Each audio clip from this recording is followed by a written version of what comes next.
Gym से होती है, क्योंकि अब मैं चल चलाचल कंपनी में ऑक्शन मैनेजर बन चुका हूँ, तो इसीलिए सबसे पहले मैंने जिम लगा लिया। बॉडी फिट रहेंगी तो मैं काम भी बढ़िया ही करूंगा। कई सारे पुशअप्स और बाकी सारी एक्सरसाइज करने के बाद मेरी बॉडी में काफी ज्यादा पंप आ गया था और देख के तो ऐसे लग रहा था कि बढ़िया मेरी बॉडी बनने वाली है। अब 1.5 घंटा जिम में स्पेंड करने के बाद मैं फाइनली जिम से बाहर निकला और वहाँ पे मुझे बाहर एक हॉटडॉग की दुकान दिखाई दी, तो मैंने सोचा कि क्यों ना थोड़ी सी पेट पूजा कर ली जाए। मैं हॉटडॉग के ठेले पे जाके अंकल को बोलने लगता हूँ, भाई साहब जरा एक हॉटडॉग देना। हाँ जी बिल्कुल बिल्कुल, अब भी बनाता हूँ। अब जब मैं अपने हॉटडॉग का वेट कर ही रहा था तो इतने में मुझे कॉल आता है। कॉल तो वैसे अननोन नंबर का था, लेकिन फिर भी मैंने पिकअप कर लिया और तभी दूसरी साइड से आवाज आती है, अरे बेटा मैं तेरा दादाजी बोल रहा हूँ, मेरी तबीयत बहुत खराब है, थोड़ा सा खेत की तरफ आजा, तुझसे कुछ बात कर रही है बेटा। फोन के दूसरी तरफ मेरे दादाजी थे जिनकी तबीयत काफी खराब लग रही थी, तो मैं उन्हें बोलता हूँ कि आप फिक्र मत कीजिए, मैं जल्दी से जल्दी आपके खेत की तरफ पहुँचता हूँ। उसके बाद मैं अपना फोन रख देता हूँ और भागते हुए सीधा रोड की तरफ जाता हूँ। मुझे ऑटो स्टैंड की तरफ एक ऑटो खड़ा हुआ दिखाई देता है, तो मैं ऑटो के पास जाके ऑटो वाले भैया से पूछने लगता हूँ, भैया पड़ोली जाऊंगे क्या?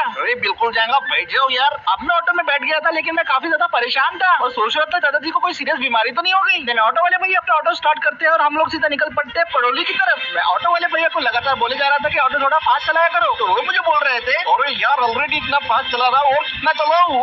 45 मिनट के सफर के बाद फाइनली हम पड़ोली पहुंच जाते हैं और इस एरिया में मेरे दादाजी के सारे खेत थे। ये जगह मुझे काफी बदली बदली लग रही थी, क्योंकि मैं यहाँ पे पूरे 5 साल बाद आया था। उसके बाद दादाजी के घर के सामने मैं ऑटो को रुकवा देता हूँ। चलो साहब आपका स्टॉप आ गया, निकालो 500 रुपए। ऑटो वाले तो आजकल कुछ ज्यादा ही लूट रहे थे, लेकिन फिर भी मैंने उन्हें पेमेंट कर दिया और फिर वहाँ से ऑटो वाले भैया चले गए। लेकिन मुझे तो काफी घबराहट हो रही थी और मैं बस यही उम्मीद कर रहा था कि दादाजी को ठीक होना चाहिए। फिर उसके बाद मैं दादाजी के घर के सामने जाके खड़ा हो गया और अंदर जाने की मेरी हिम्मत ही नहीं हो रही थी, लेकिन फिर भी मैं दरवाजे को नॉक करता हूँ और बोलता हूँ, दादाजी। तो अंदर से आवाज आती है, अरे बेटा तू आ गया, आ जाओ अंदर। दादाजी की आवाज सुन के मुझे थोड़ी सी राहत मिल गई थी। तो फिर उसके बाद मैं घर के अंदर चला गया था और जैसे ही मैं घर के अंदर पहुंचता हूँ, मुझे दिखाई देते हैं दादाजी जो बेड के ऊपर लेटे हुए थे और उनकी तबीयत थोड़ी सी नाजुक दिखाई दे रही थी। दादाजी जैसे ही मुझे देखते हैं वो मुझे बोलने लगते हैं, अरे मेरा पोता कितने दिनों बाद आया है रे तू। दादाजी की याद नहीं आती है तुझे? ये सुन के मैं दादाजी को बोलने लगता हूँ कि दादाजी आप ठीक तो हो? क्या हुआ आपको? ये सुन के वो मुझे बोलने लगते हैं, अरे बेटा ये तो कुछ नहीं, सर्दी खांसी बुखार होते रहता है इस उम्र में, अब तो मैं जल्दी ठीक हो जाऊंगा।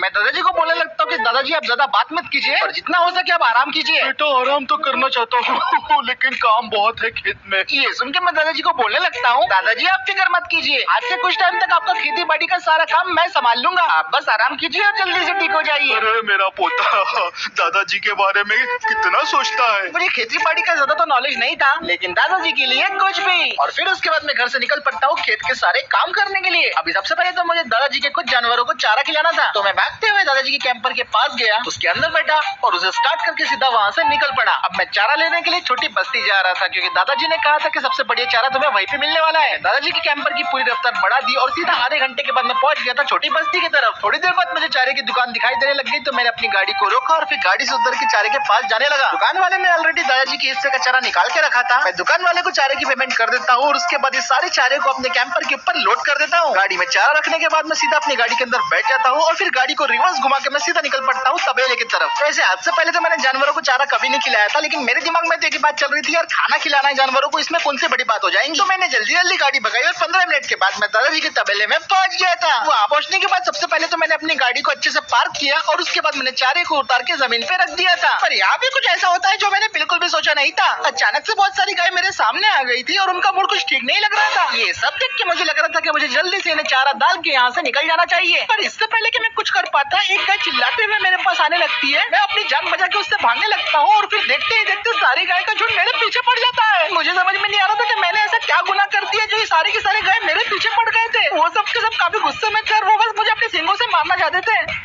मैंने किसी तरह भागते हुए उन गायों को चकमा दिया और जाके सीधा अपने कैंपर के ऊपर चढ़ गया। मैं कैंपर के ऊपर तो चढ़ गया था, लेकिन इन लोगों का गुस्सा शांत होने का नाम ही नहीं ले रहा था। इन्होंने मुझे चारों तरफ से घेर लिया था और सारे गाय मिलकर कैंपर को ठोके जा रहे थे। मैं काफी घबरा रहा था, लेकिन तभी वहाँ पे कुछ ऐसा होता है जो मैंने सोचा नहीं था। अचानक से वहाँ पे एक अधड़ उम्र के इंसान आते हैं और वो अपने हाथ से बंदूक निकाल के हवा में सीधा फायर कर देते हैं। गोली की आवाज सुन के वो सारी की सारी गाय डर के भाग जाती है और फिर मेरी जान में जान आती है। और फिर तभी वो अधड़ उम्र के आदमी मेरे पास आते हैं और मुझे बोलने लगते हैं, अरे बेटे तुम्हें गायों को गुस्सा नहीं दिलाना चाहिए। मैं उनके पास जाके उन्हें थैंक्स बोलता हूँ। फिर मुझे बोलने लगते हैं, तुम्हें पहले कभी नहीं देखा, क्या तुम यहाँ पे नए नए आए हो? फिर मैं उन्हें अपनी सारी बातें बताने लगता हूँ और मेरी सारी बातें सुनने के बाद वो मुझे बोलते हैं कि वो भी खेती बाड़ी के काम में मेरी मदद कर सकते हैं। मैं उन्हें ठीक है बोल देता हूँ और उसके बाद हम अपना काम करना शुरू कर देते हैं। सबसे पहले तो वो अंकल मुझे तबेले के अंदर लेके जाते हैं और मुझे बोलने लगते हैं, ये लो बेटा, आज को तुम्हारा पहला काम है गाय का दूध निकालना। ये सुन के मैं उन्हें बोलता हूँ कि अंकल जी मैं कैसे करूंगा, आज से पहले मैंने ये काम कभी नहीं किया। अरे बेटा, इसमें डरने की क्या बात, गाय के पास जाके बैठो, उन्हें पकड़ो और खींच के दूध निकालना शुरू कर दो। मुझे अजीब तो काफी लग रहा था, लेकिन मुझे दादाजी की मदद भी तो करनी थी। तो फिर क्या था, मैं बैठ गया और उसके बाद मैंने गाय का दूध निकालना शुरू कर दिया। करो बेटा करो, अपने पास पूरा दिन नहीं है। मुझे डर तो इस बात का लग रहा था कि गाय फिर से मेरे पर गुस्सा करके मुझे लात मार दे,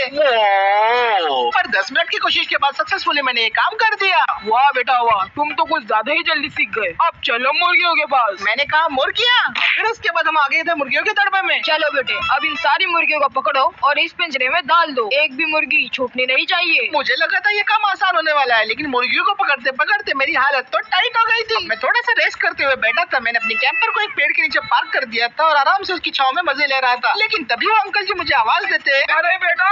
मैं बोलता हूँ कि आ रहा हूँ अंकल। उसके बाद वो अंकल जी मुझे खेत में ले आते हैं और मुझे बोलने लगते हैं, चलो बेटा, अब हम पहली बार खेत का काम करने जा रहे हैं। सबसे पहले तुम्हें ध्यान से ट्रैक्टर से हल चलाना है, जिसे हम जमीन को जोतना भी कहते हैं। एक बार जमीन में हल चला दिया तो उसके बाद बारी आती है बीज बोने की। बिल्कुल ध्यान से बीज बोना, एक भी गलती और सारी फसल बर्बाद हो जाएंगी। मैं अंकल को बोलता हूँ कि आप फिक्र मत करो, ये मेरा टाइप का काम है और इसे तो मैं बढ़िया ही करके दिखाऊंगा। तो अब मैं दादाजी के महिंद्रा ट्रैक्टर में बैठ गया था और पूरी तरीके से तैयार था। सबसे पहले तो मैंने ट्रैक्टर को स्टार्ट किया और सीधा खेत की तरफ निकल पड़ा। अभी मुझे इसके अंदर हल को अटैच करना था, जो कि मैंने रिवर्स लेके काफी इजीली कर दिया। हल को अटैच करने के बाद मैंने एक्सेलरेटर दिया और सीधा खेत की जमीन पर निकल पड़ा हल चलाने के लिए। और सच बताओ तो मुझे खेत में हल चलाने में बड़ा मजा आ रहा था। वो बात अलग थी कि ट्रैक्टर बुरी तरीके से वाइब्रेट कर रहा था, जिसकी वजह से मेरे पेट की हड्डियां ऊपर नीचे हो रहे थे और कुछ टाइम के लिए तो मुझे अपने किसान भाइयों वाली फीलिंग भी आ रही थी। लेकिन ऐसा काम तो मैं जिंदगी में पहली बार कर रहा था। पहले तो ये काम मुझे थोड़ा सा मुश्किल लग रहा था, बीच बीच में ट्रैक्टर के हल में पत्थर भी फंस जा रहे थे, लेकिन धीरे धीरे मुझे इसका सही तरीका आ गया था। और फिर उसके बाद तो सिर्फ मैंने आधे घंटे के अंदर अंदर सारे खेत के अंदर अच्छे से हल चला दिया था और मुझे अब जमीन लग रही थी परफेक्ट एकदम बीज बोने के लिए।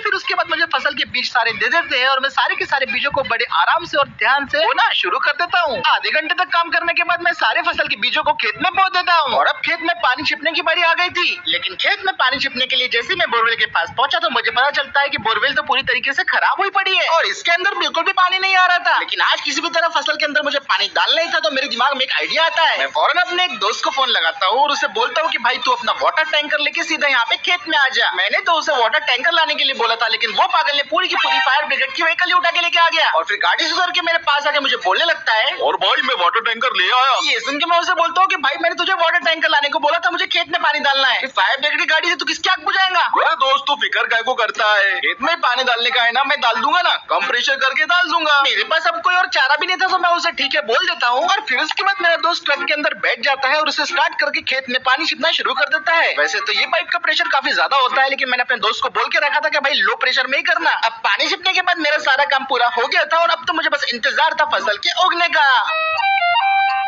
अरे बेटे, तुमने सारा काम किया कि नहीं? अरे बाप रे, तुमने तो कमाल ही कर दिया। जैसे ही अंकल खेत में पहुंचते उन्हें दिखाई देता है कि सारी की सारी फसल बढ़िया तरीके से उग चुकी है और ये देख के मुझे बोलने लगते हैं, बहुत अच्छे बहुत अच्छे बहुत अच्छे।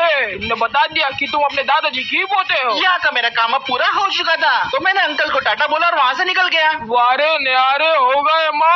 अब मैं ट्रैक्टर को लेके खेत से निकल पड़ा था और मैं सीधा अपने दादाजी के घर पे जा रहा था। लेकिन जब मैं बस्ती के बीचों बीच वाले रोड से गुजर रहा था तभी मेरी नजर सामने आती है और वहाँ पे थोड़ी भीड़ जमा हुई थी, तो मैंने सोचा कि मैं भी चेक करके आता हूँ कि आगे माजरा क्या है। तो मैंने फौरन अपने ट्रैक्टर को मोड़ा और उस भीड़ की तरफ चल पड़ा। जैसे ही मैं वहाँ पे पहुंचता हूँ तो मुझे दिखाई देता है कि वहाँ पे काफी सारे ट्रैक्टर्स खड़े हुए थे और कुछ लोगों की भीड़ ने एक बंदे को घेर लिया था और वहाँ पे कुछ इस टाइप का तमाशा शुरू था। साले तो आज की आज मेरा पैसा कैसे भी करके चुका। साहब मेरी हालत को समझिए, मैं बस किसी तरह ये ट्रैक्टर चला के अपनी रोजी रोटी चलाता हूँ। अब आप मुझसे ये ट्रैक्टर भी छीन लेंगे तो मैं कैसे जीऊंगा साहेब? बहाने बनाता है साला।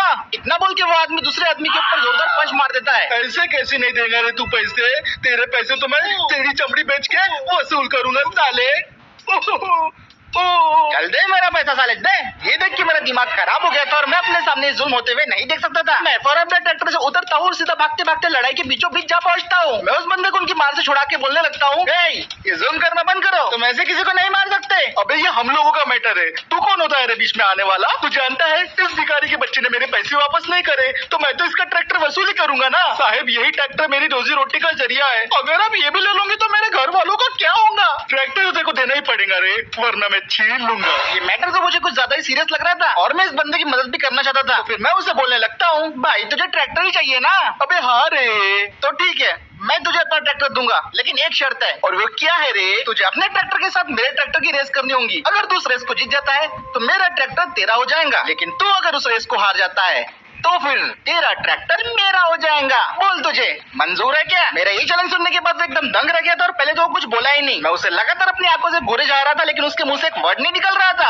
पहले काफी देर तक उसने जवाब ही नहीं दिया, लेकिन फिर उसके बाद अपने दोस्तों की तरफ देखा जो उसे बोल रहे थे कि भाई रेस में हिस्सा ले ले। तो फिर उसने बोला, अरे क्या बोलते थे पंटल लोग, ये भिखारी अपने से रेस करना चाहता है। क्या बोलते रहे? क्यों ना इसकी औकात इसको दिखा दे अपना। जा ओ भाई इसकी औकात इसे दिखा दो, दिखा दो, दिखा दो। चल रहे चिकने, तेरा चैलेंज मैंने एक्सेप्ट किया। तो चलो ठीक है, रेस को शुरू करते हैं। अब थोड़ी देर में ये रेस शुरू होने वाली थी और हम दोनों के दोनों स्टार्टिंग लाइन पे पहुंच गए थे। हर कोई ये जानने के लिए एक्साइटेड था कि हम में से विनर कौन बनने वाला है। ये एक 2 लैप की रेस होने वाली थी, जिसे पहले कंप्लीट करने वाला ही विजेता बनने वाला था। और इस रेस में शर्त पे लगे थे हम दोनों के ट्रैक्टर। जीतने वाला हारने वाले का ट्रैक्टर अपने साथ लेके जाएगा। रेस के लिए सभी लोग तैयार हो जाओ, 2 लैप की है रेस। ए साला, इस रेस को तो मैं ही जीतेगा रे, बस मैं और मेरा HMT। ये HMT वाला बंदा तो कुछ ज्यादा ही कॉन्फिडेंट दिख रहा था। मैंने भी वैसे काफी सारी रेसेस में हिस्सा लिया है, लेकिन ट्रैक्टर की रेस ये मेरे लिए कुछ नया था। अब तो बस मैं यही सोच रहा था कि दादाजी का ट्रैक्टर इस रेस में मेरा साथ दे जाए। क्या तुम सभी लोग तैयार हो? On your marks, get set, go go go go. और इसी के साथ ही भयानक ट्रैक्टर की रेस शुरू हो गई थी। मुझे लग रहा था कि ये बराबरी का मुकाबला होने वाला है, लेकिन शुरुआत से ही HMT वाले बंदे ने अपना डोमिनेशन दिखाना शुरू कर दिया था। उसके ट्रैक्टर का एक्सेलरेशन बहुत ही ज्यादा भयानक था। साला ये तो अभी से पीछे रह गया है, फट्टू कहीं का। अब वो मेरे से आगे निकले जा रहा था, लेकिन मैंने भी अपने ट्रैक्टर को फुल एक्सेलरेट देके रखा था। मैं बस पूरी तरीके से HMT को कैचअप करने में लगा था और सही मौके की तलाश में था। पहले लैप को पूरा करने के लिए हमें चक्कर लगाना था, जो HMT वाले ने बहुत ही ज्यादा जल्दी कर लिया था। HMT का टर्निंग रेडियस भी काफी कम था, जिसकी वजह से आसानी से मुड़ पा रहा था। वो पहले लैप में तो पूरी तरीके से मुझे डोमिनेट कर रहा था और मैं उसकी चाह की भी आसपास नहीं आ पा रहा था। मैंने उसे ओवरटेक करने की भी कोशिश की, लेकिन रास्ता ऊपर खाबड़ होने की वजह से कार जितना ओवरटेक करना यहाँ पे आसान नहीं था। कुछ ही देर में पहला लैप खत्म होने वाला था और मैं सोच रहा था कि भाई इस बंदे को पीछे करूँ तो करूँ कैसे। मैंने अपने ट्रैक्टर को एक सीधा रास्ता देख के थोड़ा सा ज्यादा एक्सेलरेट किया और अब मैं ऐसा लग रहा था कि इस HMT के थोड़े थोड़े करीब आ रहा हूँ मैं। लेकिन मेरी किस्मत तो ऐसी कि जैसे मैं इसे ओवरटेक करने वाला था, वैसे ही पहला लैप खत्म हो गया और हमें अपने ट्रैक्टर्स को घुमाना पड़ा। पहला लैप खत्म हो चुका था और दूसरा और फाइनल लैप था। अब जो फिनिश लाइन पहले क्रॉस करेगा वही जीतने वाला था। मैंने सोच लिया था कि भाई इस लैप में मैं इसे किसी भी तरीके से ओवरटेक तो करके ही रहूंगा। यहाँ पे अपने ट्रैक्टर का फुल पावर दिखाने की बारी आ गई थी, तो मैंने गियर लगाया और सही तरीके से एक्सेलरेट करना शुरू कर दिया। और देखते ही देखते मेरा महिंद्रा का ट्रैक्टर भी उसके HMT ट्रैक्टर को टक्कर देने लगा। अरे साला ये क्या? लेकिन जैसे ही मैं HMT वाले को आगे निकलता हुआ दिखाई दिया, वो बेईमानी पे उतर आया और अब वो मेरे ट्रैक्टर को ठोकने की कोशिश कर रहा था। मुझे ठोकने के चक्कर में बेचारा खुद ही ठोका जाता है। थोड़ा सा ट्रैक्टर उसका अनबैलेंस हो गया था। अरे साला ये क्या हो गया? मौके का फायदा उठा के मैंने अपने ट्रैक्टर को सही टाइम पे एक्सेलरेट कर दिया और फाइनली अब मैं इस रेस को लीड कर रहा था। मेरे महिंद्रा का ट्रैक्टर उससे अब काफी ज्यादा आगे निकल चुका था और वो बेचारा अपने जाल में खुद ही फंस गया था। अब तो ये रेस को बस मैं ही जीतने वाला था। HMT वाला पूरी तरीके से डेस्परेट हो चुका था। वो मुझे कैचअप करने की भरपूर कोशिश कर रहा था, लेकिन मैं उसे आगे जाने ही नहीं दे रहा था। लेकिन शायद किस्मत को तो कुछ और ही मंजूर था। अचानक से ट्रैक्टर के बैक साइड से कुछ आवाज आई और उसमें से थोड़ा सा धुआं निकलना शुरू हो गया, लेकिन उससे ज्यादा कुछ फर्क नहीं पड़ रहा था और मुझे लगा ये कोई बड़ी बात नहीं होगी, तो मैंने इस चीज पे ध्यान भी नहीं दिया। लेकिन तभी अचानक से ट्रैक्टर के इंजन में से जोर की आवाज आती है और उसमें से धुआं निकलना शुरू हो जाता है। अब मैं बड़ी मुसीबत में फंस गया था। ट्रैक्टर बुरी तरीके से हिल रहा था और इंजन में से भयानक आवाजें आ रही थी। रेस खत्म होने में बस 1 किलोमीटर रह गया था, लेकिन ट्रैक्टर का इंजन खराब होने की वजह से वो HMT वाला आगे जा रहा था। और फिर भी मैं किसी तरह अपने ट्रैक्टर को आगे रख रहा था और HMT वाले को बिल्कुल भी आगे जाने का मौका नहीं दे रहा था। भिखारी। अब वो HMT वाला मेरे और नजदीक आते जा रहा था, लेकिन मैंने भी अपना एक्सेलरेटर नहीं छोड़ा था। ट्रैक्टर का इंजन पूरी तरीके से गर्म हो गया था और इसे कंट्रोल करना काफी ज्यादा मुश्किल हो रहा था। कभी HMT वाला आगे हो रहा था, कभी मैं आगे हो रहा था। रेस में भी कांटे की टक्कर चल रही थी। थोड़ी देर बाद इंजन से और भी ज्यादा धुआं आने लगा और ट्रैक्टर और भी बुरी तरीके से वाइब्रेट करने लगा। ट्रैक्टर की स्पीड धीरे धीरे कम होते जा रही थी, लेकिन मैं भी इतना आसानी से HMT वाले को आगे जाने नहीं देने वाला था। अबे साले सामने से हट जा, देखो तो मैं चीर के रख दूंगा। अब रेस खत्म होने में सिर्फ 100 मीटर बाकी थे, लेकिन फिर भी इंजन खराब होने के बावजूद मेरे ट्रैक्टर ने लीड बना के रखा था और बस मुझे अब फिनिश लाइन दिखाई दे रही थी। मैंने अपने ट्रैक्टर को और एक्सेलरेट करना चालू कर दिया और आखिरकार फाइनली पूरी रफ्तार से मैंने फिनिश लाइन को पहले क्रॉस कर लिया। फाइनली ये रेस मैंने जीत ली थी। साला नहीं, लेकिन यहाँ पे तो मेरे ट्रैक्टर के ब्रेक फेल हो चुके थे। चलते ट्रैक्टर से जंप लगा दिया और ट्रैक्टर पत्थरों से जा टकराया और उसके बाद तुरंत उसके अंदर एक बहुत बड़ा ब्लास्ट हो गया और मेरे दादाजी का ट्रैक्टर धुआं धुआं करके चलने लगा। रेस तो मैं वैसे जीत गया था, लेकिन लेकिन इस जीत के लिए मुझे एक बहुत बड़ी कीमत चुकानी पड़ी और वो था मेरे दादाजी का ट्रैक्टर। मेरे साथ ऐसा क्यों होता है? ए साला, अपन कैसे हार सकता है? कैसे हार सकता है? अपना इतना अच्छा टेम्पटी ट्रैक्टर कैसे हार गया? मैं तो यहाँ पे दूसरे बंदे का ट्रैक्टर बचाने के लिए आया था, लेकिन इसके चक्कर में मेरे ट्रैक्टर की वाट लग गई। ये कैसी रेस थी मेरे भाई? ए साला रे, शर्त के मुताबिक मेरे को इसको अपना ट्रैक्टर देना पड़ेगा रे। अरे मैं लूट गया। मुझे तो बस इस बात की खुशी थी कि मैंने किसी की रोजी रोटी बचा ली। अरे साहेब, आपका बहुत बहुत शुक्रिया। आपका यह एहसास मैं जिंदगी भर नहीं भूल पाऊंगा। अब भले ही मेरा ट्रैक्टर तबाह हो गया हो, लेकिन शर्त के मुताबिक रेस जीतने वाले को मिलने वाला था हारने वाले का ट्रैक्टर। अब एजेंटी का ट्रैक्टर तो मेरा हो चुका था। अब मैं उन लोगों को बोलता हूँ कि भाई चलो अपना ध्यान रखना है, और फिर हम दोनों अपने ट्रैक्टर को स्टार्ट करके अपने अपने रास्ते पे निकल पड़ते हैं। इस बंदे के चक्कर में मैंने आज तो बड़ा ही पंगा ले लिया था, लेकिन एटलीस्ट वो खुश था और अपने घर जा रहा था, और मैं भी अब दादाजी के घर के लिए निकल पड़ा था। तो फिर आज का वीडियो दोस्तों यहीं पे खत्म करते हैं। अगर आपको वीडियो पसंद आया तो इस वीडियो पे एक लाइक कर दो, शेयर कर दो। चलो दोस्तों, पहली बार देख रहे हो तो सब्सक्राइब करना बिल्कुल भी मत भूलना। जल्दी से बाहर